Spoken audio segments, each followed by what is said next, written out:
Я как модератор хочу представить вам, нам не надо, вам, членов нашей дискуссии. Наталья Колегова, я думаю, очень многие ее уже знают. Она директор волонтерской организации «Допомога». Через ее руки прошли уже тысячи белорусов, репрессированных, бывших политзаключенных, утекачей, которым она помогла. И сейчас мы находимся в замке этой организации, в котором живет очень много белорусов, которым удалось убежать от режима Лукашенко. Также рядом со мной Сергей Спарич, генеральный секретарь партии «Народная громада», поплечник Статкевича, бывший политзаключенный, проведший в тюрьме больше 5 лет. Ну и слева от Натальи Дмитрий Козлов, блогер «Серый кот», вы его все очень хорошо знаете. Он тоже бывший политзаключенный, который провел в лагерях Лукашенко тоже больше 5 лет. Ну и сейчас вы видели тему нашей дискуссии, мы хотим поговорить, может быть, кому-то покажется, что это уже бесконечно пережевывалось, но так как здесь политзаключенные бывшие сидят, они могут нам сказать много нового, поэтому мы хотим поговорить с ними, и в том числе с Натальей, которая знает эту тему очень хорошо, что должны и что могут сделать белорусы для того, чтобы освободить страну и вернуться на родину. Первое, как женщине, я даю слово Наталье Колеговой. Начинаем нашу дискуссию. И, скажем, знаете, родилась просто этот разговор у нас с Сергеем, такой формат произошел, выбрал. И он говорит, что вот начинаем серию стримов. Я говорю, слушайте, а давайте мы сделаем так, чтобы люди могли в этом участвовать. Чтобы это было такие дискуссионные клубы. У нас был опыт проведения дискуссионных клубов без стримов. А сейчас то есть было бы хорошо их соединить. И вот на тех всех дискуссионных клубах, которые проходили здесь уже в замке, мы никогда не ссорились. Мы спорили жарко, у нас были несогласные мнения, но мы всегда в результате находили какой-то общий язык. Или, во всяком случае, намечали точки, как двигаться дальше вместе. Я честно скажу, что я до 2020 года была очень далека вообще от какой-либо программы, каких-то движений белорусских. Мне казалось, что там все-таки ничего не происходит. Но я человек, который очень давно здесь живет. И к 2020 году уже прожил здесь более 20 лет. И это, скажем, такой у меня был взгляд, ну, наверное, очень многих литовцев, которых только знали фамилию Лукашенко. Не люблю я эту фамилию называть, но как бы так было. И вот произошел 20-й, когда... Нет, сначала 19-й, конечно, когда было перезахоронение останков Калиновского и товарищей, а потом пришел 20-й. И это просто такой, как? Неужели это все возможно в этой стране? И я просто была необыкновенно счастлива увидеть таких любимых белорусов, каких я их знала там до 90-х годов. Вот это такая же была история, такая же тема сильных и смелых. Был 20-й, и когда наступил 21-й, к этому времени все стало заходить в русло. Здесь, в Литве, скажем, такой обыденности, и, ну, это мое личное мнение, со стороны обыденности, и такой нормальной накатанной дороги. Оппозиция прекрасно здесь чувствует себя, потому что есть тема политзаключенных, потому что есть тема сопротивления, и, находясь в Польше, в Литве и в других странах, все прекрасно.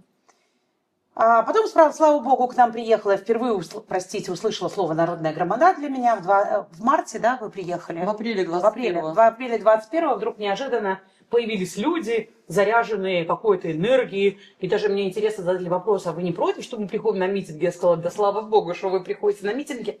И они подняли очень сильно эту тему, и как-то это было для меня очень ново. Ну, я не буду говорить про другие перипетии, как это были волны, сколько людей спасалось, уходило, спасаясь от режима Лукашенко, они шли защищать потом совесть страны, воюя в Украине, и многие до сих пор еще там, да, вот опять вспоминаем Народную громаду, только сегодня вот мы опять видели портрет Валентина на майке у Сергея, да, и вот появились последняя партия политзаключенных. Для меня лично, я уж не знаю, как для других, кто давно здесь, это оказалось... То есть у меня не популярное мнение, для меня это прямо люди, которые принесли с собой большой такой запас энергии, такая какая-то у них в глазах, когда опять стало казаться, что все возможно. Понимаете, вдруг оказалось, оттуда они пришли из тюрем не сломленные, не сумасшедшие, там или еще какие-то, просто они другие. То есть не те, которые уже за 5 лет здесь, скажем так, устаканились. Вот они пришли другие, ну для меня другие, я же опять говорю, это лично мое мнение. И я прям очень рада общаться с ними, видеть их, слышать их, читать их. Понятно, у них очень много энергии, им надо выплеснуть. И сейчас как раз вот такая хорошая ситуация, то, что я всегда говорю. Нас уехало минимально 18% от населения общего, ну по разным странам. И вот эти 18% сейчас есть возможность поменять им мозги. Ну не поменять, а дать им такое направление. И вот этим мы можем, образуя такие дискуссионные клубы, мы говорили с Сергеем, что дискуссионные клубы винных салонов породили в результате революцию во Франции.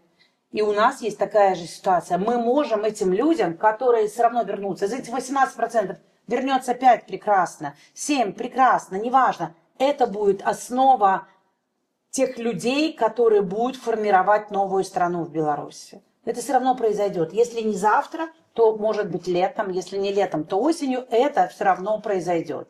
Поэтому я приглашаю всех к дискуссиям подобных рода. Давайте как-то, чтобы менялись, господа, они могут быть основой, приглашать сюда 3-го, 4-го человека, да, и таким образом мы можем выравнивать, задавать острые вопросы. И хотелось бы, чтобы эти вопросы общие были, потому что изначально что делать, мы еще, такой философский вопрос говорили, но у меня достаточно остро стоит, и я это вижу, противодействие структурам хорошим, нет вопросов, но противодействие структурам бюрократическим, которые здесь сформировались за эти 5 лет, а возможно и раньше, и вот этой новой поросли, новой этой крови, которая сейчас вбрасывается, и которая, да, хочет, возможно, изменить все то, что, может, им кажется несправедливо, что то, что здесь сделали 5 лет, им кажется, что это ничего.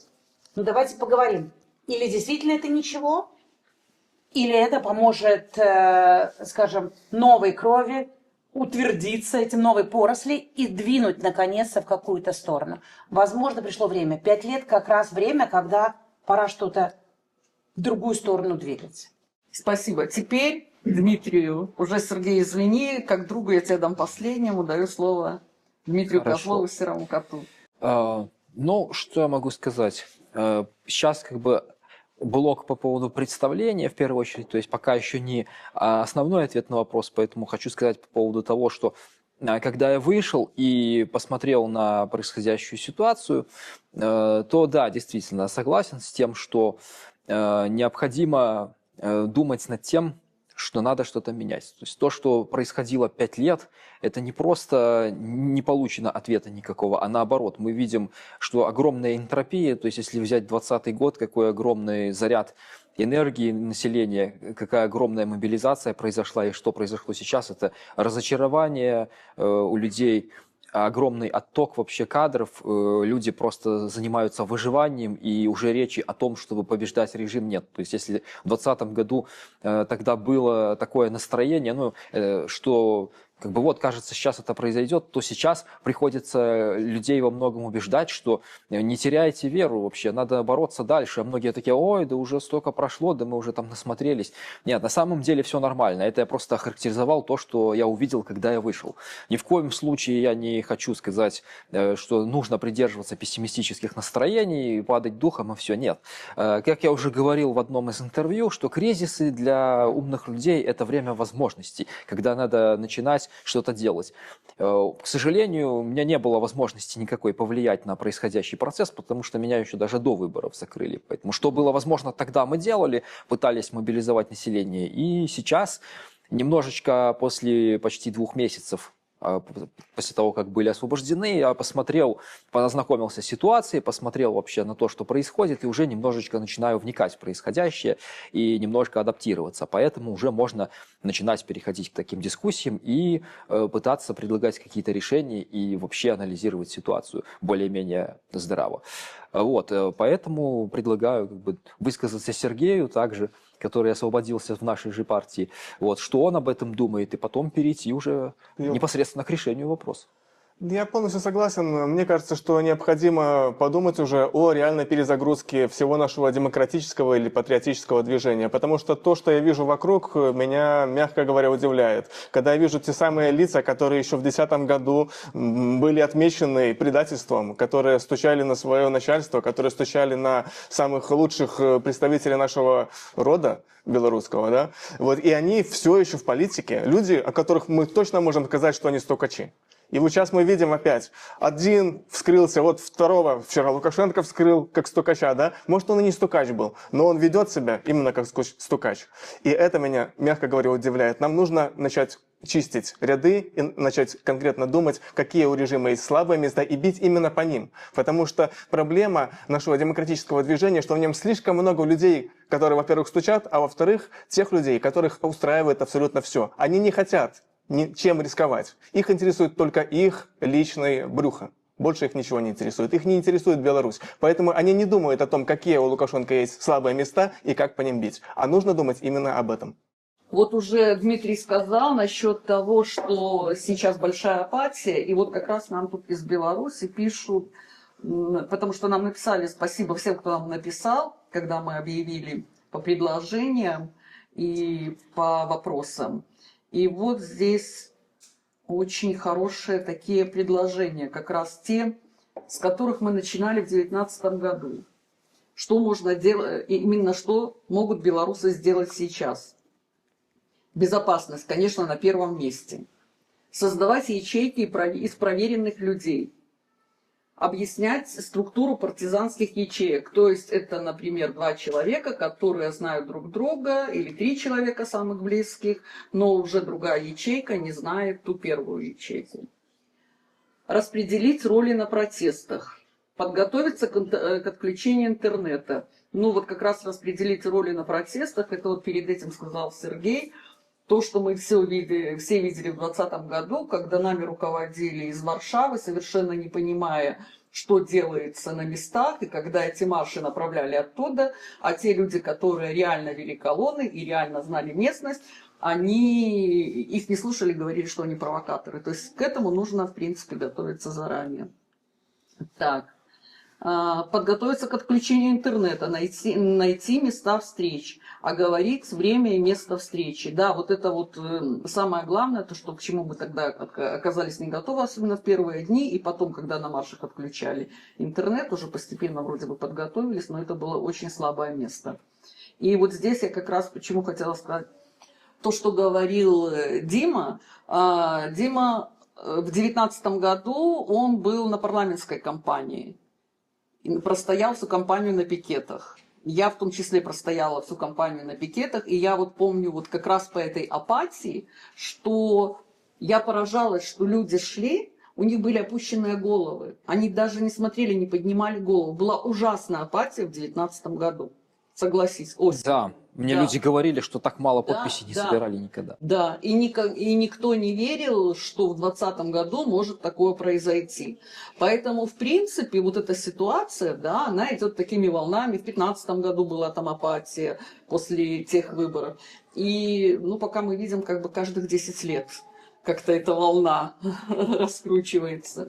Поэтому здесь, наверное, ничего такого нету. И что вы думаете об этих предложениях, которые нам написали? И Хорошее предложение. Но давайте тогда уже к основному вопросу, наверное. К пункту 2, если не ошибаюсь, правильно? Единственное, что мне бы хотелось сказать, что мир движется быстрее, и не надо зацикливаться на этих 5-10 лет. Да. То есть я думаю, что есть возможность все-таки это как произойдет и где, то есть люди, которые живут постарше, это какие, то есть никто из нас не мог предположить в 83-м, например, году, даже в 82-м, когда умер Брежнев, что вдруг что-то произойдет в 85-м, 86-м, а уж тем более в 91-м. Представить такое было невозможно. Это целостность страны страдала. И, то есть такая мощная держава с точки зрения оружия и всего. Это все возможно. Все возможно всегда. Поэтому готовиться надо прямо сейчас, а не для того, чтобы через 10 лет что-то сделать. Абсолютно верно. Царский режим за 3 дня пал. Февральская революция то же самое. Ленин то же самое. Он сидел в Швейцарии и говорил, что возможно когда-нибудь там потом что-то будет. Вот раз внезапно все происходит, да, он приезжает и все. Партия большевиков была самая непопулярная, ну одна из самых непопулярных там, и она захватила власть. То есть, ну, тот, кто подготовлен, тот и берет. Ни в коем случае, как бы, я не симпатизирую большевикам, у меня как бы немножко другие взгляды, но мы говорим об эффективной тактике. То есть они победили, поэтому нужно это упоминать. Или, допустим, вспомним статью одного известного советского философа-диссидента, который написал, доживет ли Советский Союз до 2000 года. Над ним все смеялись в 70 каком-то году. И тут бабах, и нету его.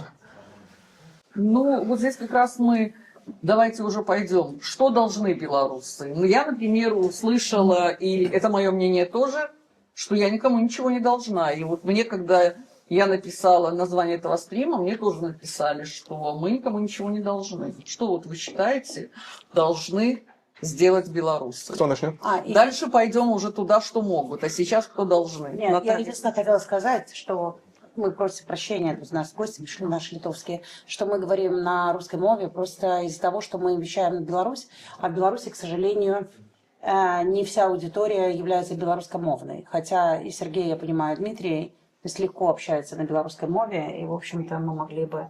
то есть, говорите, Розумію українською. украинскую, Тогда, конечно, кто-то мог бы и по-белорусски размовлять, но окей. Хорошо, да, поэтому я, наверное, не буду перебивать на себя одеяло. Давайте мы, Дмитрий, может быть. Ну хорошо, давайте. Тогда я скажу по этой теме немножко так. Я буду говорить как блогер в первую очередь, поскольку меня пригласили именно как блогера. И я скажу так. В первую очередь надо осознать ситуацию происходящую, чтобы понять, откуда плясать. Режим очень неплохо поработал, ну, объективно выражаясь. Что они сделали, если вот брать медиасферу? Первое, самое главное, что они сделали, они отсекли оппозиционных лидеров и блогеров от своей аудитории. Как физически, то есть кто-то находится за решеткой, он полностью отрезан и не может коммуницировать никак и влиять на ситуацию. Вот как Павел Северинец, например, который там, либо Николай Статкевич. Это сильные лидеры, но они находятся там. Других выслали, депортировали, например, вот как нас, либо кто-то сам вынужден был уехать. Аудитория основная там, то есть, да, вот Наталья сказала про 18%, но это уже наши люди, да, они рассеяны, но их легко собрать.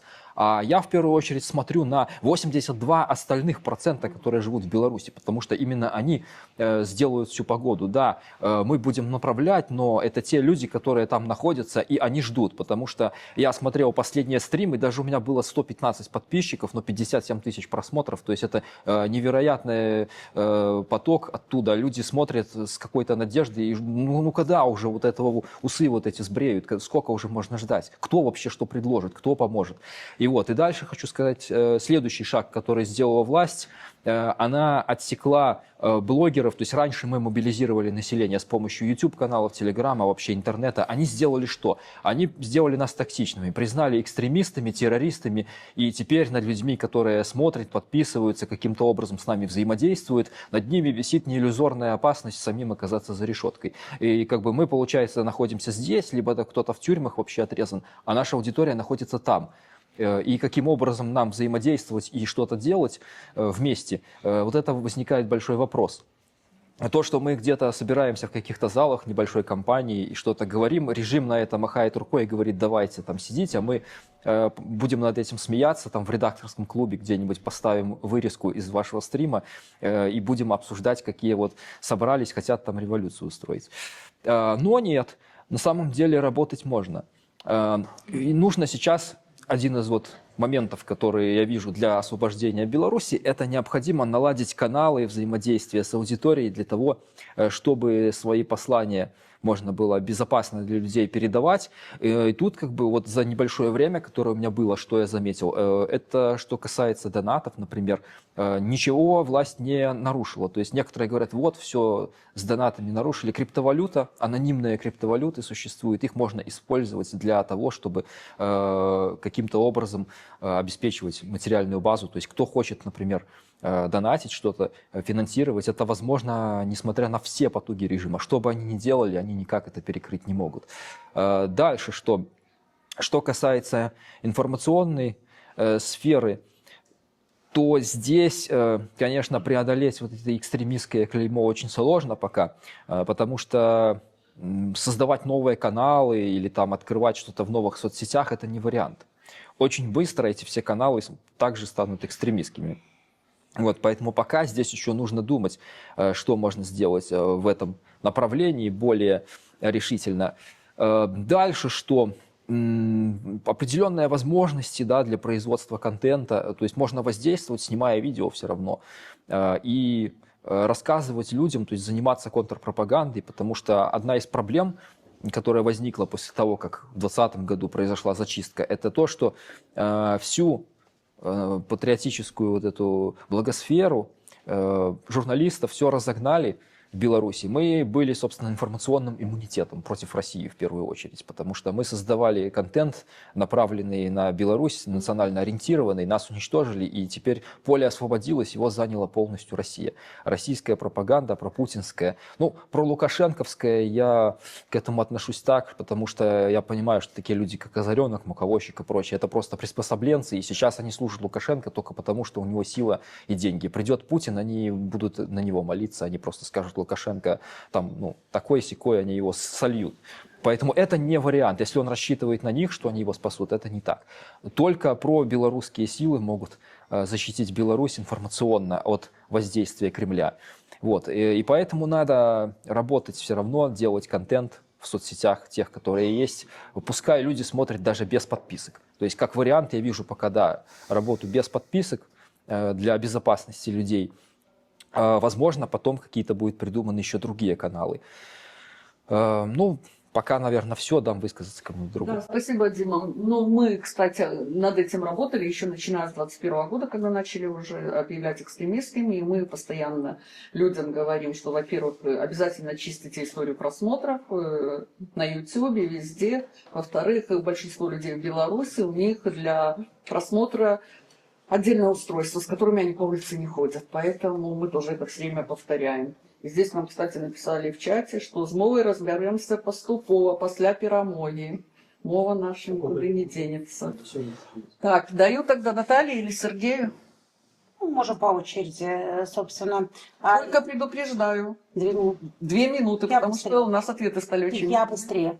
И я просто хотела делать комментарий. Дмитрий сказал, что когда Путин придет, то есть у меня просто... Вообще-то он уже там, и он уже плотно был, еще не знаю, мы разговаривали, когда я приезжала в Беларусь с моей подругой, которая был юрист, достаточно хорошая была, и она говорила: слушай, уже все, только валюта у нас разная, уже все подведено таким образом. И, в общем-то, конечно, эта поддержка такая слишком сильная у Лукашенко. И поэтому, в первую очередь, конечно, надо бороться с пропагандой российской. Она достаточно большая, она даже больше, чем у Лукашенко. И мы видим ситуацию, к сожалению, что есть люди... Сейчас вот недавно погиб человек, который выходил с тачкомом, да, который был с протестной территории, и вдруг он погибает в той стороне. То есть мы всегда гордились, что наши ребята протестные, которые бежали из тюрем, они сказали: мы уже никуда больше не побежим, мы воюем за Украину. И вдруг мы узнаем, что там погибло, сколько там, 700 человек, да, еще какие-то. То есть пропаганда российская, она мощнее и сильнее, чем белорусская. Ну, не белорусская, я имею в виду лукашенковская. И что я еще хотела сказать, к сожалению, ну, Европа вынуждена защищаться, и она выбрала такой путь, что она не пускает сюда белорусов. Была очень правильная история, когда Литва придумала, что если политические люди сюда приезжают по политическим делам, то есть там концерты, захоронение Калиновского, то потому что на захоронение Калиновского было 5000 белорусских флагов. Не было представителей никого, но были 5000. Эти люди явились той основой протестов 20-х годов. Это было сопротивление. Сейчас в Беларуси, насколько я понимаю, вырастает молодежь. Она не может, она не едет сюда, она не может этого сделать. Нету возможности, да? Что она делает? Шпарка из чарка никто не отменял. Она едет в Россию на концерты, они приглашают артистов там каких-нибудь, которые российские... Российская пропаганда формирует мнение. Поэтому это вот я вижу, что надо отсекать белорусскую супольность, вот эту всю, то есть от российской пропаганды. Ну, зато мы помним, вот в 2020 году сработала российская пропаганда, после чего появилось нарицательное слово «я батька». Ну да, Которое не понимаю. это хорошо использовать эти ошибки, это другая история. Но мы говорим про молодежь. У нас-то проблема. То есть старое поколение, оно и так понимает, что там как-то все уже видели, все понимали, и только ждут, когда это все произойдет, когда кто-то там из своих грохнет этого Путина. Это примерно такая история, тогда типа мы будем хороши. Но нам же надо формировать мозги у людей. А это молодежь. А молодежь вот... Сергей. А вот молодежь. Значит, что нужно делать для того, чтобы нам вернуться домой и освободить страну? Мне кажется, тут есть 3 категории ответов. Одна категория ответов касается вообще всех национально-патриотически, демократически ориентированных белорусов. Вторая – конкретно диаспоры. И третья – конкретно тех, кто находится под оккупацией в Беларуси. Значит, что касается абсолютно всех. Первое дело, нужно, чтобы у людей сохранялась надежда. Если вспомните гимн Израиля, Хатиква, «Надежда». Там говорится о том, что Израиль живет тогда, пока сердце еврея направлено на восток, к Сиону. И это должно быть у каждого белоруса направление на восток, к Беларуси. Тогда у нас всегда будет шанс. Второе, ни в коем случае не искать какие-то себе оправдания. Это противоположный момент. Потому что мы очень любим искать оправдания. Почему не выйти на митинг? А потому что на митинг зовут провокаторы, или потому что меня там ударят, или потому что меня уволят с работы. Чего мы хотим? Если мы хотим освобождения страны, значит, это должно быть у нас на первом месте. Все остальное уже второстепенно. Я сейчас обращаюсь не к обывателям, я обращаюсь к тем людям, которые называются солью земли. Вот, потому что если эта соль потеряет свой вкус, то землю уже никому посолить не удастся, как сказано в Библии. Вот, поэтому эти люди, они должны всегда в первую очередь видеть свою цель, это освобождение Беларуси. Все остальное уже должно быть на втором месте. Далее, что касается нашей диаспоры. Первое, что мы можем сделать, это помогать нашим добровольцам, потому что история сейчас, она делается в основном в Украине. И те люди, которые сейчас воюют там, им должна быть особая поддержка. Поэтому материальная поддержка, поддержка оружием. Что мы можем им сделать? Купить машину, значит, мы должны купить им машины. Значит, у нас может не хватать на хлеб, но машины у них должны быть, например. Далее, значит, и юридическая поддержка наших добровольцев. Если какой-то доброволец оказывается после военных действий где-нибудь в какой-нибудь европейской стране, и его отправляют в лагерь для беженцев, значит, мы что-то неправильно делаем. Он не должен быть в лагере для беженцев. У него должны быть самые лучшие условия, какие только может быть. У него должна быть охрана, как у Салмана Ружди. Далее, значит, следующий пункт. Что должна сделать диаспора? Это объединение. Вот. Все нормальные ребята, все нормальные девчата должны быть в едином каком-то пространстве. Я не имею в виду единую организацию, потому что думаю сразу, объединение, это какая-то организация, какая-то партия, нафиг это надо. Мы можем быть в разных партиях, в разных организациях, у нас могут быть разные взгляды, но у нас должно быть нечто объединяющее. Нас всех объединяет что? Мы хотим, чтобы наша страна была вольной страной. Вот. Поэтому, если человек хороший, если у него душа нормальная, если он мужественный, если он может что-то хорошее сделать, значит, мы должны с ним быть в одном ряду. Но иногда для того, чтобы объединиться, нужно сначала разъединиться. Это старый ленинский принцип. Ленин, конечно, может быть там урод моральный и тому подобное, но это был человек, который очень хорошо разбирался в политике. Вот. И он сказал, есть люди, с которыми просто нельзя быть в одном ряду. Ну нельзя быть сукой за одним столом. Нельзя сидеть с сукой за одним столом, потому что сука тебя всегда предаст. Сука всегда придумает, каким образом испортить то дело, которое ты делаешь. Он всегда тебя ударит в спину. Вот. Поэтому мы должны посмотреть, кто у нас среди нас сука, и их выкинуть. Мы знаем, кто. Есть определенные люди, про которых уже давным-давно все известно, но тем не менее они все равно с нами за одним столом. Ну не с нами, мы с ними не садимся, но тем не менее они все еще в политике. Их надо выгнать из политики, а потом думать, как нам всем объединиться. Что же касается тех белорусов, которые находятся в Беларуси, то тут им прежде всего нужно подумать о своей безопасности. Вот. Они должны сохранять мужество, но они должны помнить о безопасности, потому что, как говорил генерал Паттон, не нужно умирать за Америку. Нужно сделать, чтобы немцы умерли за Райх, чтобы мы победили. Поэтому максимальная осторожность в данный момент. И готовьтесь к будущему. Изучайте партизанское движение. Спасибо. Я думаю, что, наверное, пора уже дать людям в зале высказаться или задать вопросы. Ну, у нас тут как раз добровольцы. Доброго всім дня. Переїздом з України, зараз був у Польщі, завітав в Вільню, Литву. Буду на мові. Це моя позиція. Мова має значення, як кажуть брати українці.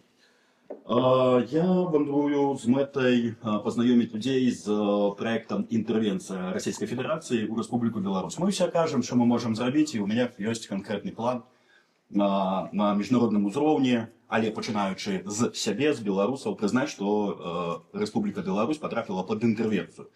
Давайте коротко про інтэрвенцыю. Гэта ўплыў адной краіны ці групы краінаў на іншую краіну. Краіна, на якую ёсць уплыў, губляе суверэнітэт. Быццам мы незалежныя, мы маем там нейкага сіплага прэзідэнта, нейкі сцяг, герб, гімн, нават свой рубель, але мы не можам уплываць на канкрэтнае пытанне, што вось беларусы супраць вайны, але не могуць выйсці, таму што суверэнітэт згублены. Якая інтэрвенцыя бывае? Палітычная, эканамічная, інфармацыйная і палітычная, эканамічная і ваенная. Па ўсіх гэтых крытэрыях Беларусь трапляе. Расійскія базы ёсць, напад з тэрыторыі Беларусі адбыўся. Палітычна мы залежым ад Расіі, залежым з 95-96 года, нашыя законы перапісваюцца, і моцны ўплыў на гэта робіць Крэмль. Сам Чарнамырдзін прыязджаў яшчэ ў тыя часы. Інфармацыйная. Вы ўжо падымалі гэтае пытанне, што расійская прапаганда працуе, і мы дажывемся до таго часу, я вам прывяду банальны такі прыклад. Я быў на вайне і ведаю, што гэта такое. Дык вось, якуты, якія не разумеюць сваёй мовы, не адчуваюць сваіх каранёў, ваююць за Крэмль на тэрыторыі Украіны, хаця Украіна ім не вораг. Тое самае мы можам пабачыць і беларусаў у той жа Вільні або Польшчы праз некалькі год, калі будзе працаваць гэтая прапаганда. Нам трэба ўжо рабіць што-то сёння. Нам трэба дапамога ад усіх, не проста спачування, а да чаго гэта можа прывесці. Ось, таму у мяне будзе адно пытанне. Ці знаёмы вы з праектам інтэрвенцыя, і калі не знаёмы, то я хочу запрасіць 21-22 у Вільні будзе паседжанне, дзе будзем падрабязна раскрываць гэтую тэму і іншыя. Также про інтэрвенцыю магу даць спасылку на сайт, дзе таксама ўсё распісана, там документ на 16 сторонок. Магу даць спасылку на свой YouTube-канал, дзе я адкажу на любыя пытанні. І або калі ёсць зараз пытанні, то таксама можу адказаць. Дякую. Да? Сутнасць праекта ў некалькіх словах вы можете? Сутнасць, глядзіце, мэта, да? Ну, вось асноўная. Дзеля чаго гэта робіцца? Калі мы прызнаем, што Беларусь патрапіла пад інтэрвенцыю, мы маем права ствараць вызваленчую армію. Я багата чую ад усіх, што мы маем права стварыць вызваленчую армію, але на падставе чаго? Што Беларусь незалежная, калі мы не прымаем яе статус інтэрвенцыі. Калі яна незалежная, то тады мы калабаранты, прабачце. Мы тут пад нейкімі сцягамі, размаўляючы на іншай мове, не такой, як зараз у Беларусі, таму мова мае значэнне, я сцвярджаю гэта. Ось, карацей, адна з такіх буйных мэтаў гэта стварэнне ўсё ж таку вызваленчай арміі. Таму што Беларусь акупавана. І вось калі мы высветлім, калі мы з сябе пачнем, чаму я завітаў да вас? Да гэтага я быў у Гданьску, у Варшаве, поеду яшчэ Копенгаген, Прага, ну, пакуль ёсць час. У меня зараз адпустка, потым я еду, прабачце, біць маскаля, таму што, ну, пакуль афіцыйна гэта можна рабіць толькі ва Ўкраіне. Але гэта такое зло, што, ну, іх трэба вось проста ўсіх кудысьці, туды за парэбрік, каб біды не было. Так вось, вызваленчая армія, потым, глядзіце, рана ці позна вайна ва Ўкраіне скончыцца і падымецца беларускае пытанне. І мы будзем плаціць і кантрыбуцыі, і рэпарацыі, таму што калектыўна мы вінны ў гэтым. Калісьці зрабілі памылку ў 94-м годзе, але Лукашенко мы абралі. Тую памылку не атрымалась выправіць у 95-м, 96-м, мы памятаем гэтыя мітынгі, але калектыўна мы ўсё ж таку будзем вінны. Таму я як військовы, мой большы накірунак будзе військовы, гэта стварэнне вызваленчай арміі. Это очень хорошо. Да, я прошу прощения, вы на самом деле... ну, я не знаю, все одно дело, мы вас не знаем, а там, может быть, не все вас знают, вы не принимаете. Пробачьте, меня зовут Саня, белорус, утекач, доброохотник, позывной Лапоть. Ну, у меня все. Что можем сделать? Подтримать с подарством, глядите. падтрымаць медыйна, просто распаўсюдзіць. І я вельмі буду рады, калі беларусы менавіта ў Беларусі пачуюць пра гэты праект і выкажуць сваё меркаванне. Ці трапляюць яны пад інтэрвенцыю, ці не трапляюць. Можа, кагосьці гэта задавальняе. Мы праходзілі гэта гістарычна некалькі разоў ужо. І ў 1812 годзе шляхта мяняла на дварянства. І да гэтага, ну, карацей, пакуль існуе Расія, войны будуць на нашай тэрыторыі. Дапамагчы менавіта распаўсюдзіць вось гэту інфармацыю пра інтэрвенцыю, пачаць з сябе. Пазней наступны крок будзе, гэта ўжо грукацца ў міжнародныя інстытуты. Не проста ездзіць і ціснуць руку, рабіць фотаздымкі, як, прабачце, я не хочу ні ў каго кідаць камяні, я не буду казаць пра каго. Я думаю, хто ведае, то ведае. Что было, то было. Так, вось. Каб прыйсці ў літоўскі сейм, напрыклад, і сказаць, глядзіце, гаспадарства, вось мы зараз пад інтэрвенцыяй, вы наступныя. А калі мы не можам даказаць, паглядзіце, калі ласка, на Украіну. Вось Донбас таксама. Яны выйшлі і захацелі нейкай незалежнасці. Прайшла вось гэта інтэрвенцыя, прапаганда, яны гэты рускі свет і так далей. У Беларусі можа быць тое самае. Багата беларусаў, дарэчы, ваюе за Расію менавіта, за вось гэтай ідэалы рускага свету. Можа, за грошы, можа, яшчэ штосьці. Гэта не важна. Вельмі будзе крыўдна, калі мы дапусцім, што беларусы паедуць ваяваць у Польшу або Літву. І мы гэтыя наратывы ад спадара, прабачце, не можу назваць яго, Пуйло. Напэўна, будзе больш карэктна. Ад спадара Пуйла мы ўжо чуем, што і нейкая частка Польшчы іхняя, і што радянскія, згубіўшы ў радянскія часы краіны Літву, Латвію, Эстонію, що таксама трэба павяртаць і так далей. Таму вельмі будзе крыўдна. Я кажу, мой праект, ён накіраваны менавіта на тое, каб супыніць Расію, але гэта трэба рабіць усім. Пачынаем з сябе, калі беларусы прызнаюць гэта, то пачынаем грукацца ў міжнародныя інстытуты. Бо гэта нейкае глупства, калі я адразу пайду ў сейм і скажу, ага, вы ведаеце, я тут вырашыў. Не, трэба падтрымка. Таму медыйная падтрымка, петыцыя зараз рыхтуецца, гэта каб ахапіць больш, бо я не паспею павандраваць багата дзе. І хутка я ўсё штуку буду вяртацца ва ўкраіну, бо я бачу там сваё месца, сваю барацьбу. Нам патрэбна моцная інфармацыйная кампанія і нехта адказны за яе. Лицо проекта. Увогуле у нас команда, і я з БХТ супрацоўнічаю і з грамадой, ось побачив чоловіка, але ми пакуль не знайомі, але працюю з вашими колегами. Ось, да, мы можем робіць інтерв'ю, мы можем... Я повністю з вами згодны тое, що ви казали, що інфармаційна боротьба, яна вельмі каштоўная. Яна вельмі важная, такая ж, як і, в принципі, сучасная війна. Ось, звичайна, яка зараз іде. Тому що, банальний приклад, 14-й год, багато людей не могли відказати на банальне питання, а чий Крим? І у 22-м годі Росія здимає маску, і ось там ми бачимо того варіата, з яким на сьогоднішній день Трамп спробує об чимсь домовлятися. Гэта гістарычна так склалася. Яны не люди, і з імі немає об чим домовлятися. Тільки моцу можна їх поставити на місце. Або все ж таки, калі есть такая риторика «хороший русский», мы там супраць войны и так далее, я пропоную тем русским просто поднять пожары революции у своей краине. Бо чамусьці пакуль помирают чеченцы 90-е годы, 2008 Грузия, 14-й Украина, а российцы просто супраць войны хорошие. Так ось, калі вы пачнете зносіць свою уладу, тады вы будете людьми зваться, и тады мы будем с вами размаўляць. Пакуль риторика такая, хороший русский только в черном пакете. Особливо щільненько гэты пакет закрыть, каб не смердела. Дякую. Вас не засмучает, что белорусов так само так называют тыя, кто кажет, что белорусы... Нет, не засмучае. У нас немає імперскіх амбіцыяў, і на нас вось прайшла вось гэта інтэрвенцыя. Таму тыя беларусы, якія змагаюцца, яны робяць тое, што могуць. І на мой погляд, я не можу гэта сцвярджаць, але вайну мы ўсё ж таки адцягнулі, таму што мы выходзілі, колькі часу мы выходзілі насамрэч вось беларусы ў кожных гарадах, не толькі Мінск. Можа на год. Да. Короче, расейцы, белорусы — это кардинально разные люди. И у нас нема амбіцыяў захапіць увесь свет. Паглядзець, што адбываецца на Расіі, шчыра, колькі людей тупо падтрымлівае спадара. Потому что у них ментальность такая, характер такие. Без них просто свет будет чистее. Яны сами не живут, іншим не дают. Но вы же понимаете, что на самом деле вот 91-й год.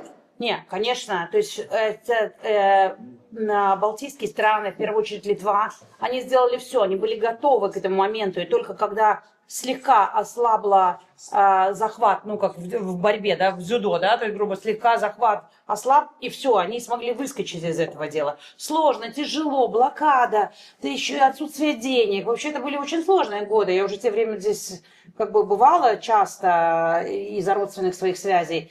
Но это было, то есть ты ходил по темным улицам, света нигде не было. Это было там горячей воды. Ну, то есть очень тяжело было с точки зрения.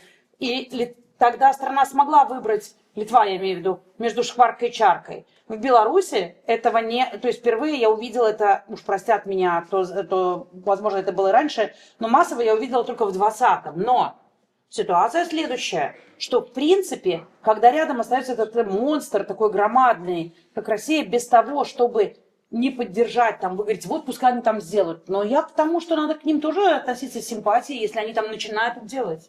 Потому что без того, что они там расшатают свою власть, ну, то есть у нас вечно будет эта ситуация. Даже если мы вдруг вот выскочим, а она потом опять, этот монстр, он быстро очень оживает и начинает опять все кушать вокруг. Поэтому тут ситуация такая. Не, классно, конечно, будет, что не Литва сейчас крайняя страна будет, а Беларусь там окажется той крайней страной, которая будет сдерживать. Но, тем не менее, знаете, в России, ну, в Советском Союзе тогда еще, 300 тысяч, кстати, литовцы в это время там учились в московских университетах, 300 тысяч человек вышло на площадь в поддержку тогда Литвы, то есть, я имею в виду, в 90-е годы, да, эта ситуация другая. Поэтому, ну, совсем прямо вот, знаете, вот мы отталкиваем этими словами русский, хороший русский, это в пакете, пускай смердит. Ну, все-таки эта ситуация такая. Ну, пробачьте, я с вами приехал. Не, я понимаю, я просто вам говорю о том, что мы не сможем справиться вот прямо окончательно с этой интервенцией, если не будет нормальных союзников. То есть я не спорю с вами, я с вами согласна, но я говорю, что о том, что некоторые вещи, но мы все-таки должны рассуждать не в плане боли в связи с Украиной и с Беларусью, но смотреть стратегически, что все равно нужны люди, которые там, в своей стране, вон там, устроят вот всю свою эту очередной ГКЧП, понимаете? Поэтому, да. Мне хотелось бы один известный... Я прошу прощения, но у меня даже уже и в чате пишут, что мы как бы ушли в сторону, да, в сторону Украины, и здесь есть другие мнения. И вот Дима у нас сидит, не может высказаться. Поэтому, Ну, да, я отпускаю Спадара Лахнича, дякую великий. на гэтую тэму я хочу сказаць толькі што гэта да патрэбна. Я не ведаю, што за праект такі інтэрвенцыя, будзе цікава пра яго дазнаць больше, і каб спасылкі даслалі, і ну, каб медыйна можна было распаўсюдзіць, у першую чаргу азнаёміцца. Таму што ну, калі ты не ведаеш, што гэта, то сразу казаць, што давайте. Отправить можно Сергею Спаришу, и у него есть канал, он напишет, и в принципе он поделится ссылками, и мы под самим видео дадим все ссылки. Я усю дам, один еще обменяемся контакт. Очень кратенько. Нужно помнить, один английский историк задавал вопросы генералам, воевавшим во Второй мировой войне. Почему мы выиграли Вторую мировую войну, англичане? И мне больше всего понравился ответ одного из генералов. Он сказал, потому что наши немецкие ученые были лучше, чем их немецкие ученые. Поэтому нужно стараться, чтобы самые лучшие умы России, они работали на демократию, на свободу. Их не оттолкнуть, их взять к себе. Если у нас это получится, будет все очень хорошо. Чтобы как можно больше людей из России воевало в Украине, чтобы как можно больше людей из России занималось пропагандой демократии и тому подобное. Не в Украине, а за Украину. Воевали Конечно. за Украину. Да, потому что во многом они воюют многие прямо на территории России там за Украину. Да. Александр, вы тоже по Украине хотите сказать? Вітаю всіх. Мене звуть Олександр Клашко, я звичайний білорус, якому ніяково в внутрішній Білорусі. Головна тематика, я хотів конструктивно, я конструктивно спробую думку донести удзельникам, яких я ставлюся з повагою. Ось, але хотів трошки адрегувати моменти. Добрый русский – это той, кто сегодня, я белорусский доброхотник, был доброхотник батальонного полка Калиновского. Я сегодня протисну руку тому русскому, кто лишит Беларусь незалежной суверенной державой, поважая нашу историю, нашу культуру и не претендуя на нашу территорию. Для меня это и сегодня той русский, якому протисну руку. А это минимум. У ідеалі, каб гэты русский прытрымаўся того, что Ічкерия мае право на незалежность. Далі, про резолюцію Латвича. Яна була прийнята УКР на тоненького, тобто кворум 41 чоловік у той момент, ледь набрався. Тобто, розумієте, є сили у нас серед білоруських там структур, да, наших, здається, да, хто там повинен думати про те, як ми повинні вернутися вольний Білорусь, які не всім погоджаються. І чому важливо гэта законність Латвича, я називаю так, ну, інтервенція, да, що хто ми такі, білоруські доброохотники? Коли Білорусь сьогодні незалежна, то ми терористи, які змагаємося супроть незалежної, умовно, держави. Да? Коли Білорусь під інтервенцією, то ми маємо право, як білоруси, як народ, ми маємо право по Конституції на супротив, національний супротив. Ось тому це накерунок важливий. Але не всі білоруси це розуміють. Тому, коли ласка, ось вельми добре Саня сказав, потримайтеся. І головний момент, який я собі вийшов з яким питанням, да, я постараюся донести гэта конструктивно, бо розумію, що эту тему нельзя нав'язати силою або неким деструктивними шляхами. Усё життя я вирішив, що білоруська мова моя родная мова, хоча усё життя я соромлюсь розмовляти по-білоруську. Я вирішив, що коли почну у Білорусі, 25 років назад почну розмовляти по-білоруську, мене побачать або ярим опозиціонером, або варіатом, який тронувся, поїхав з глузду. Я не зламався на війні, ну, правда, був комісаром по здоров'ю, але морально я не зламався. Я притягував боротьбу, пройшов Бахмут, до гэтага там Лисичанськ, оборони Києва. Відається чому? Я здумався на тому питанні. Я атеїст, я про Бога не вспоминав. На самий тяжкий момент, там, коли була велика небезпека. Я тримався на війні, пройшов війну і не зламався тільки тому, що мені потрібна Білорусщина. Литовські націоналісти мене зрозуміють в цьому сенсі, які б у нас не були часом розноголосі, я поважаю їх за те, що вони шанують своє. Це вельми важливо і вельми правильно. І тому для мене Білорусщина – це те, що мене тримало. На жаль, не всі це розуміють, до цього треба прийти. Вони кажуть, що білоруси, хто розмовляє по-російську, це дренне. Литовці, хто розмовляє по-російську, це дренне. Але зустрічаються по вопросу. І, розумієте, хто у політиці, ми повинні самі у першу чергу показувати приклад іншим. І з 22-го року я прийшов до того, що можна кілька завгодно казати білоруси, давайте розмовляти на білоруському язикі, але поки ми не почнемо казати білоруси, давайте розмовляти на білоруській мові, нічого не поміняється. Повірте мені, мой досвід доброохотника, білоруське слово нашмат мацніше за куль. Нашмат мацніше. І коли ми кажемо про Україну, я не погоджуся з тим, що була розмова про Україну. Україна сьогодні – це розмова шлях до Білорусі. Бо там вирішається питання пораза нашого головного ворога нашої незалежності, імперської Росії. І коли там, неважно, навіть на Марсі це була війна, ми не про Марс розмовляли. Ми казали про поразу нашого головного ворога. Не Лукашенко для мене головний ворог, він ворог номер 2, а головний ворог – імперська Росія. І ось її пораза в Україні – це брама для мого вертання в Білорусь. В Україні я змагаюся у першу не за Україну, це я казав і українцям, і сьогодні кажу, і відкрито кажу.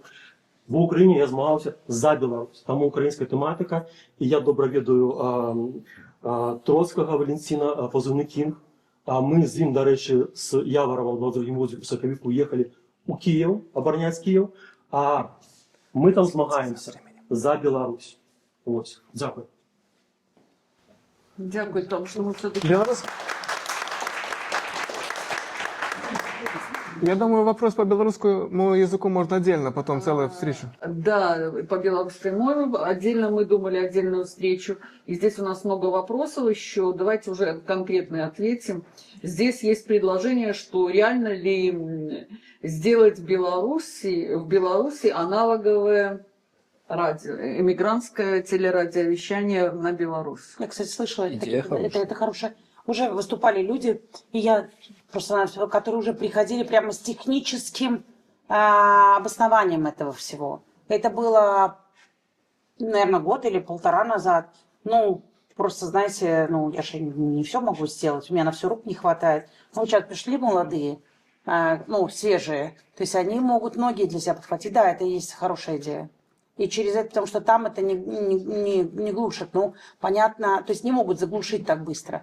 Но это где? Это, соответственно, это аналоговое, ты можешь сделать каким образом? Ты все равно вещание на этих волнах, это особенно приграничные зоны, которые, кстати, наиболее Лукашенко симпатичны. Это для всех, и это было бы хорошо. И в том числе это была бы трансляция, которая шла вот для таких зон, как там Шевченка, и вот здесь. То есть я про Литву говорю. Тут же тоже сидят такие. Вон у меня соседи тут.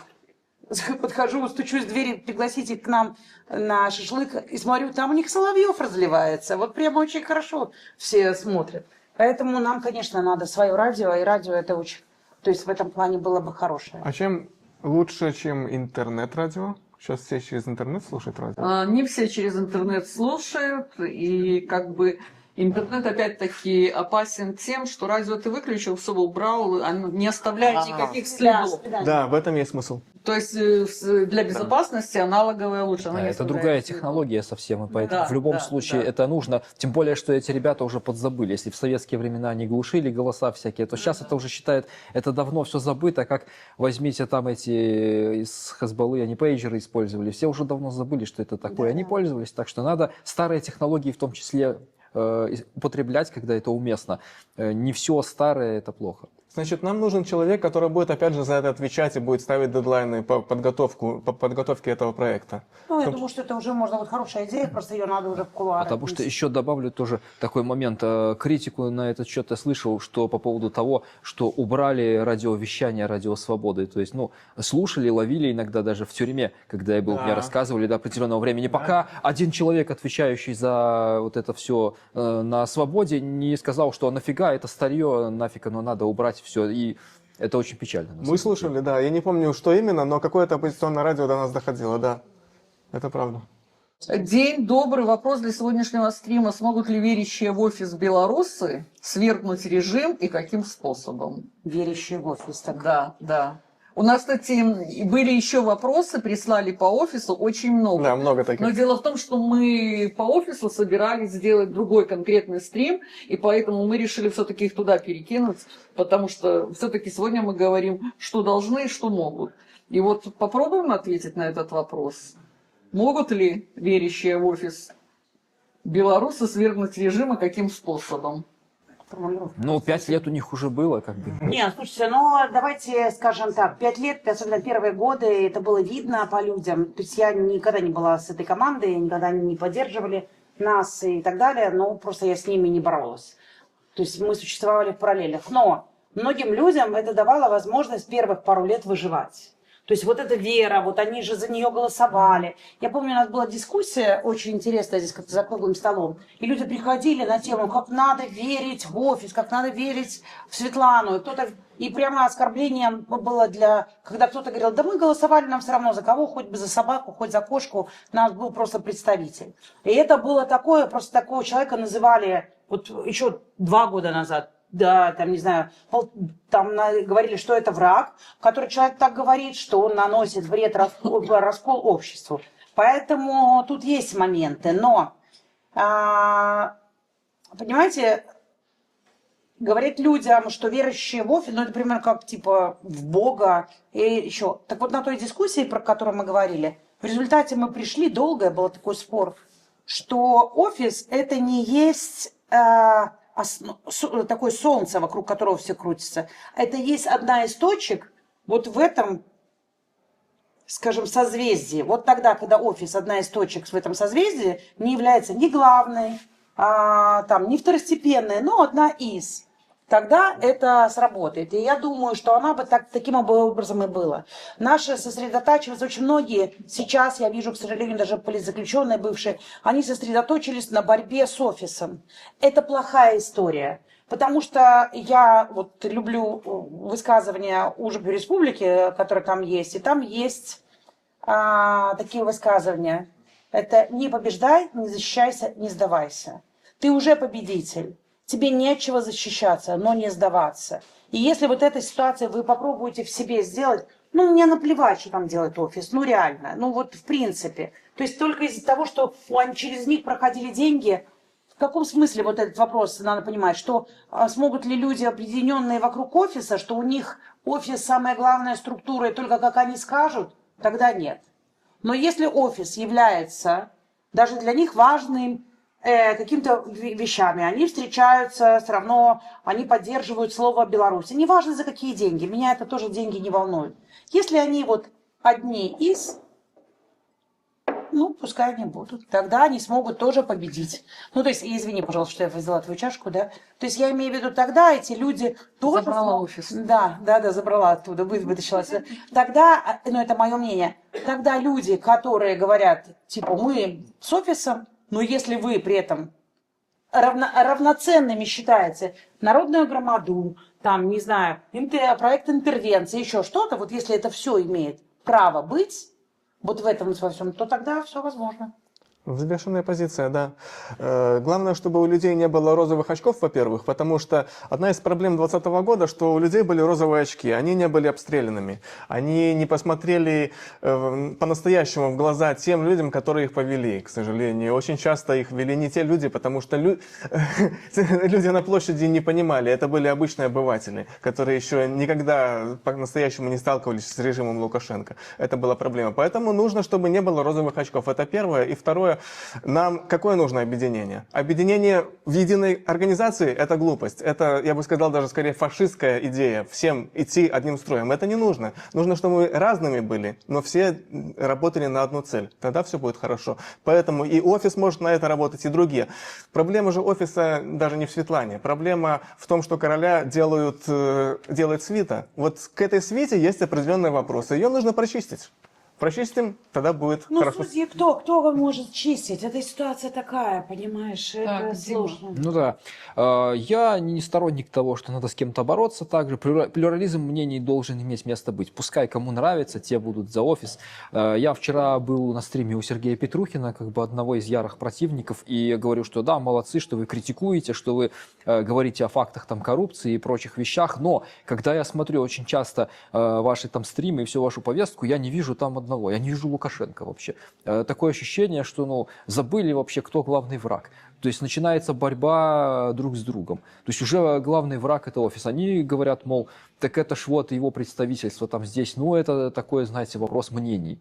Кто-то может считать так, а кто-то так. Я знаю очень много честных людей, которые придерживаются того, что они не то, что верят в офис, но они, скажем так, считают, что вот Светлана там представитель и так далее. То есть, они не продались офису там и все. Они честно как бы верят, и просто у них такое убеждение. И просто их считать врагами, и с ними бороться тоже. Это, от себя отсекать тысячи людей и сеять просто раздор. Необходимо, да, критиковать, когда это уместно, указывать на какие-то ошибки, не скрывать какие-то факты, не пытаться там прикрываться тем, что, можно делать все, что угодно, мы сейчас просто в таком положении, поэтому на все надо закрывать глаза. Нет, так быть не должно. Но в то же самое время не надо забывать и кто наш главный враг. И совершенно верно, как сказал Сергей, можно идти и нужно идти разными путями, потому что мы все разные. Не пытаться всех согнать куда-то в одну организацию или там в какой-то один формат, пускай каждый, что может, по-своему действует, и главное, чтобы была общая идея и общая цель, и мы, я думаю, что тогда этого достигнем. Потому что... Слушай, тогда все равно, кто-то все равно эти разные движения должен объединять. Тогда это было же ситуация. Горизонтальный принцип. Но, понимаешь, ситуация в Литве то же самое, все равно хорошо взять пример, да, Союдис был. Это не была политическая структура, но это было единое все равно движение, оно все равно подчинялось чему-то. Цели?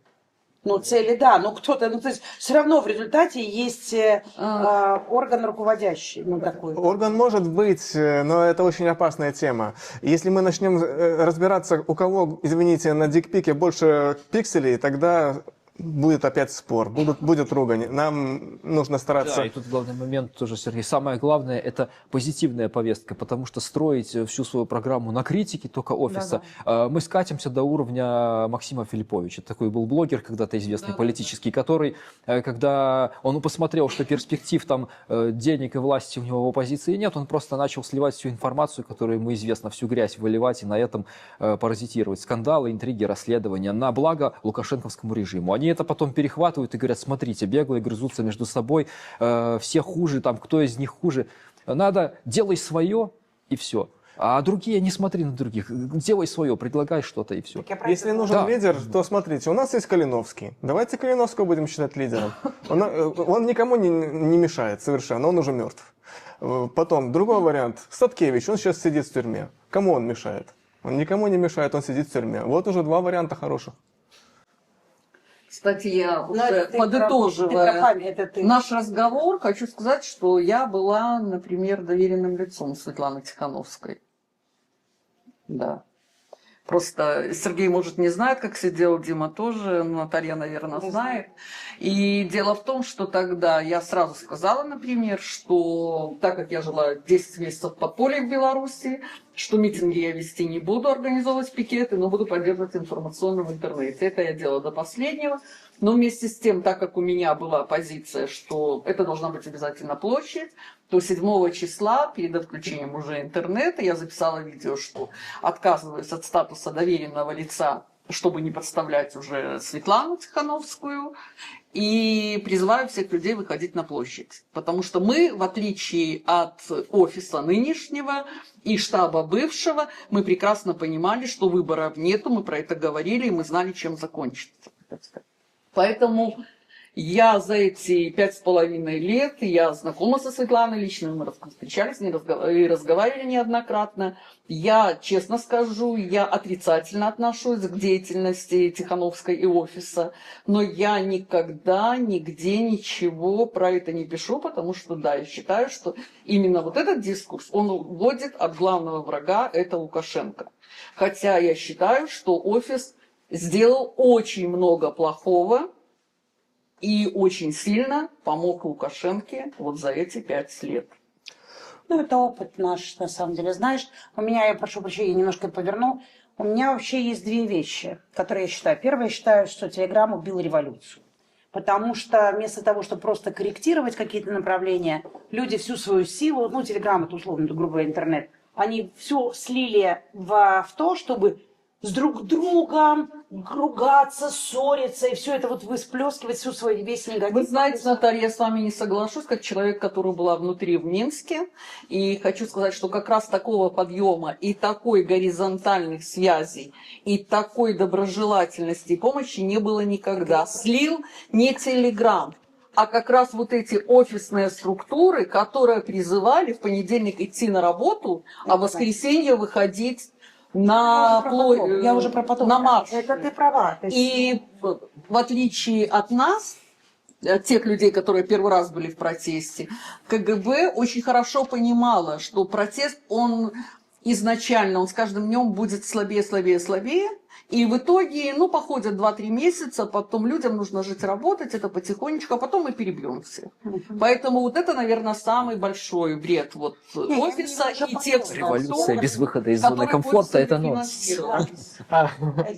Да, но вторая ситуация, которая, я понимаю, что это очень классно, когда вскрывали вот телефонные переговоры, кто... Слушайте, в 2020 году я сама вас полюбила, потому что я видела, что вот у тебя такие глаза, у тебя такие глаза, у тебя такие... То есть, типа, мы смотрим все одинаково. Ты говоришь, в 2019 году люди понуро, и вдруг мы уже в каком-то, в 2022 году, по-моему, появились первые сливы о том телефонных звонков. Осенью 20-го. Первые. Первые, да? Первые, осенью 20-го. Ну, окей, такие мощные, когда киберы вскрыли, Да, молодцы, осенью что вскрыли. Но это та ситуация, людям перестало быть важным, что бороться, а им стало важно, ой, а что это? Этот сосед на меня стучал, или этот звонил. И все, и разговоры людей пошли уже в плоскости, что нельзя никому доверять. А раз никому нельзя доверять, значит, что это обозначает? Это обозначает, что все, у нас нет этих горизонтальных связей.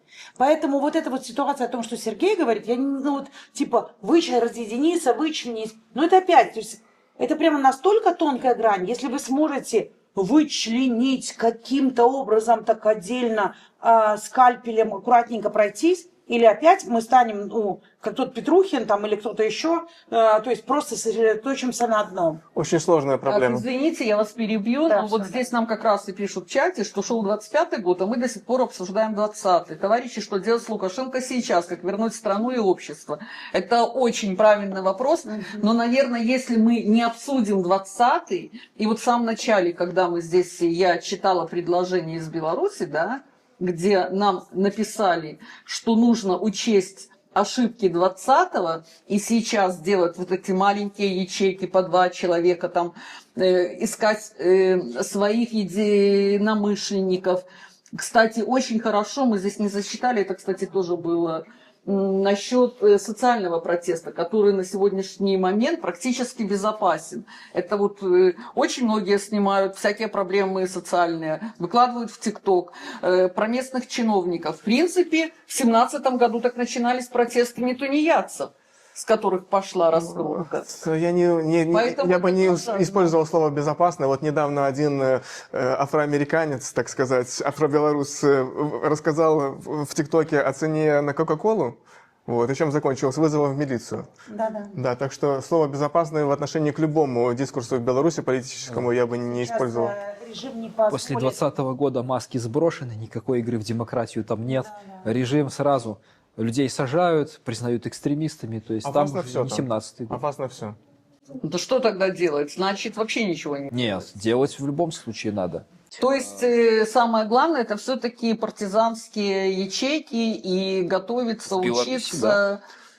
Это тема для отдельного разговора. Мы за 5 минут нас, это не как бы, обсудим. тоже еще важный момент, поскольку мы находимся здесь, перенимать позитивный опыт. То есть нам надо готовиться к тому, что если мы хотим, и мы так говорим о том, что мы рано или поздно вернемся в Беларусь, мы должны привести туда, отсюда что-то хорошее. То есть мы должны смотреть, что в Польше, в Литве, перенимать методы, учиться, развиваться, чтобы потом принести это в Беларусь. Не деградировать, постигать что-то новое, и это не только в там, техническом плане, там, искусственный интеллект, управление дронами и прочее, а вообще государственное управление, изучать структуры партий, как все работает там, потому что это успешные кейсы, например, взять там, вот, Чехию, Литву там, и прочее, Польшу, им удалось вырваться из этого совка, построить государство относительно успешное, которое растут и развиваются сейчас, и мы пока не видим того, что какие-то тенденции там идут к тому, чтобы пророссийские силы захватили власть. Ну, в этом случае вот у нас сидят, вот как раз, Да, руку кстати, подняли. было бы Вот интересно скажите послушать. вот литовцам, что все должны объединиться. КПСС. Это смешно, да? Для этого Нет, ну существуют почему? Давайте- различные движения, партии. Давайте мы послушаем вообще, Давайте послушаем. как-то. Я би хотів так. Це не буде дуже приємно, але у вас всі політики. У вас є опозиція, і це таке політичне значення, так, цього слова. Але опозиція може бути тільки у якомусь країні, так, яка має систему структур. Бо опозиція має якісь громадські там інструменти, закони, там так далі, так далі. Може щось робити в країні, так? А як у вас нема країни, то не може бути такого, що ми опозиція, Так. я такий опозиційний політик. Нема такого. Всі громадські діячі. Бо у вас нема цих інструментів, так? Мгм. Це по-перше. По-друге, якщо ви кажете, що мова це таке питання, потім, якщо після там Білорусь буде чи не буде, там так. Друзі, нас би не було, якщо не мова. Розумієте? Я розмовляю українською, бо я не бажаю розмовляти російською. У мене нема питань. У кожного є життя. Я не засуджую кожного чоловіка або жінку, яка розмовляє російською. Але це найважніша справа. Для мене чоловік, який зі мною розмовляє російською там на вулиці, це кацап. Вибачте, це кацап. Я не знаю, позицию. хто він такий. Для мене це тільки кацап. Як я можу? Це такі, як я. Нема там ні шкіри, ні очей різних нема у нас. Ми всі на лицо всі однакові, так? Або там різні. Так? І тільки мова. Чому була паляниця, так? Така найважніший бренд України паляниця. Так? Чому? Бо так цих ДРГ в Києві вбивали. Так? Бо якщо приїде якийсь кацап там з Білорусі, так, військовий РФовський, так, і на блокпосту йому каже: ну що, хлопчик, піхва чи пахва? І він такий: що? не розумію. Є. Ось. Інша справа, що вам робити? Кажу так. І це для мене трошки соромно це робити як литовцю, так? Але якщо у вас не буде крові в Білорусі, то ніколи не буде цієї країни, розумієте? І в 2020 році це і було тим, що ми бачили в Грузії, так? Нема Саакартвелу, є тільки Грузія. Бо у них також рік протести, і нічого не буде. Бо ви кажете, що кожного дня ці протести будуть слабким, і після якогось часу цього протесту не буде. Бо треба і працювати, і гроші потрібні, і так далі, і так далі. Хто першим піде на пулю? Це одно питання тільки є. І нам було добре, так? Бо у нас не було зброї в 90-му році. І ми тільки так стояли, і кацапи прийшли нас вбивати.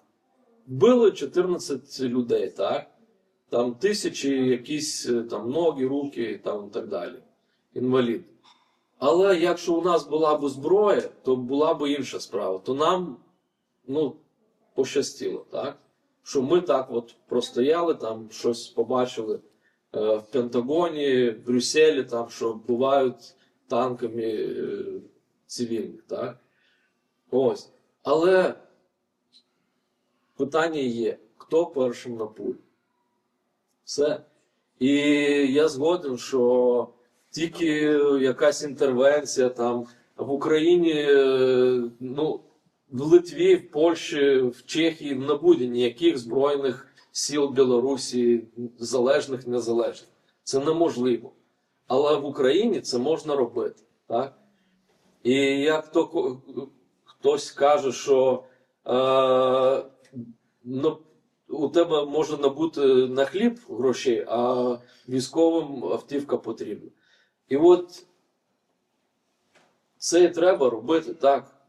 Іншого питання нема. І всі ці, вони важливі. І суперечатися, хтось щось, офіс, який... Друзі, офіс працює на вас також. І що він там робить, так, для мене він не робить нічого. Я не бачу нічого, щоб Світлана з офісом щось зробила. Але для мене вони не ворог. Вони працюють, щось там роблять. Хоча б хтось репрезентує іншу Білорусь, так?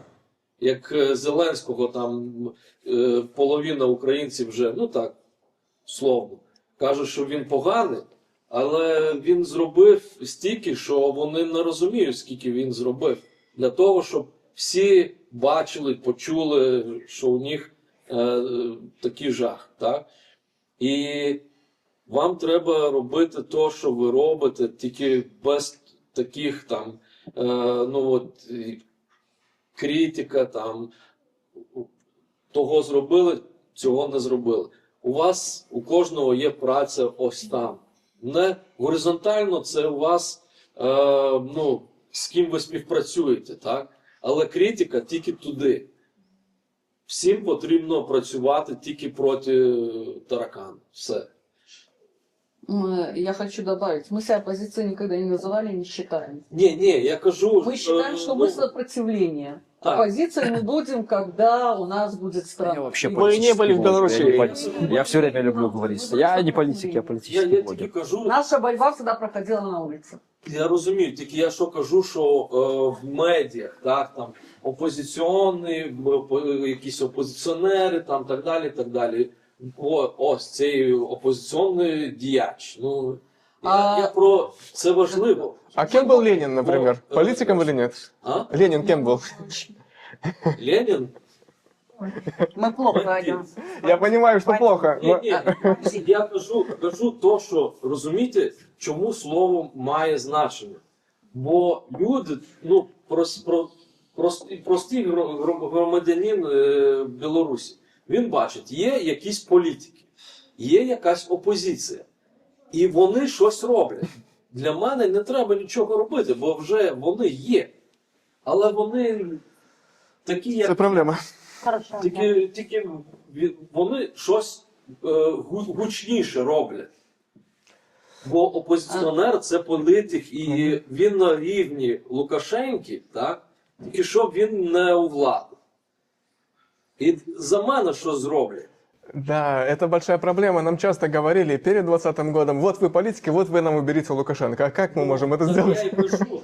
Ну, мне, к счастью, это не говорили. Я всегда говорил, что я политический блогер. Моя задача — агитация и пропаганда. Меня за это и посадили. Мне вину вменили то, что Это хорошая вырабатывал идея. устойчивые Нам психологические это установки. не тем людям, которые здесь сидят, как бы, эта ситуация, но мы, правда, в своем языке очень часто употребляем оппозиционные власти, оппозиционные политики, оппозиционные силы. Это такая ситуация, да, она вошла в обиход. Когда-то в 20-м мы говорили, это они типа оппозиция, а мы там, а мы уже типа сила. А в результате-то нет, не произошло. Для простых людей многие Да. оппозиции. Сколько мне приходилось быть адвокатом, в том числе и офиса, там и всех в тюрьме, потому что никого другого из оппозиции нет. Ты оппозиция, ты тут это. Подвернулся под руку, А поэтому вторая давай ситуация, это, сейчас отстаивай. оппозиция, Пол Калиновского. Чего там ваши И светлые? типа все, мы сидим, ждем, когда Пол Калиновского нас освободит. Понимаете? И когда это такая ситуация, это тоже плохая история. То есть это опять, говорит, люди ничего не ждут, они просто ждут, когда кто-то что-то сделает. Инфантилизм. Я хочу добавить, что люди ничего не ждут, люди просто живут. И причем во всех странах. И очень хорошо, когда люди могут просто жить. К сожалению, в Беларуси каждый под посадкой. Поэтому люди живут, у них одна жизнь. Они рожают детей, учат, болеют, умирают, лечат и так далее. Поэтому и очень многих даже нету настолько мизерные доходы, что они не думают о политике. Они вот на этой базовой пирамиде прокормить, заплатить за квартиру, отправить в школу детей. Поэтому от этих людей тоже сложно думать. Это режим- Требовать, чтобы они думали о чем-то там более... Ну, это всегда во всех вещах. Разумеется. Во всех странах существует, во всех странах Разумеется, активная политическая вот эта прослойка, которая занимается политикой, она там, ну, максимум 15%. Но, с другой стороны, я вот, кстати, концерт его будет Пита Павлова, он сам не помнит, что он сказал, но мне очень понравилось. Его будет 7 ноября, приезжает его Пит Павлов, он моего возраста такой человек, музыкант, и который влияет до сих пор, ну, как-то на умы людей. Он сказал, у нас есть 3 вещи, которые мы должны сделать. Это помогать один другому. Это прямо вот Солидарность, солидарность, наша это прямо сила, да. первое. Неважно, прислать вещи для призеков, помочь кому-то поселить у себя дома, отправить деньги в Украину. Это ситуация такая, солидарность в первую очередь, позаботиться о своем человеке. Второе, это ну, то, что мы сегодня все говорили, встать на ноги, выучиться, финансово себя поднять и, скажем, ну, мозги себе, скажем, промыть от всей этой мишуры, которая была 30 лет, да, с лишним. И последнее, это просто знать, что все равно наступит тот момент, что мы вернемся вот со всей с этой базой. И будет же, представляете, как вот уже плотные связи, которые даже здесь между людьми могут возникнуть, потому что уже точно здесь-то ты знаешь, кому и как доверять или не доверять, потому что уже здесь все эти вещи есть, они вскрыты. И дальше мы возвращаемся туда, и вот тогда, скажем, выстраивать новое государство, потому что слишком много лет мы были совершенно другим государством, невозможным, совершенно, когда, вот мой муж, он гражданин Литвы, он говорит, раньше мы были разными планетами, сейчас мы разные галактики, имея в виду Литву и Беларусь. Это прямо, вот есть такая ситуация. Так надо хоть попробовать потом там, если не в одном поколении, то в другом построить эту новую галактику, уже другую. Дима, ты напоследок что скажешь? белорусам? Ну, в принципе, послушал. Очень полезная вещь. Необходимо такие стримы делать, вырабатывать какие-то методы. Просто даже собраться, пообсуждать, чтобы люди могли прийти, они знали вообще, где можно собраться, высказать какие-то свои мысли. Потому что в коллективном обсуждении мы как раз можем что-то найти. Каждый, да, у кого-то есть какие-то идеи, но когда ты посмотришь, ты можешь увидеть все под другим углом. Вообще бывает очень неожиданные, интересные приходят идеи. Так что нам необходимо это делать, продолжать этот формат.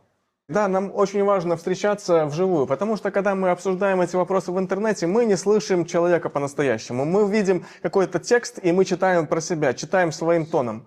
Вот. А нужно именно посмотреть человеку в глаза. Это очень много значит. Я помню, как я впервые встретился с Николаем Статкевичем. Я шел к человеку, я ему абсолютно не доверял. Я думал, он КГБшник. И тут я посмотрел ему в глаза, и он посмотрел мне в глаза. И я тогда же в тот же день, через пару часов, вступил в партию. Вот. Поэтому очень важно, что мы встречались по-настоящему вот так вот.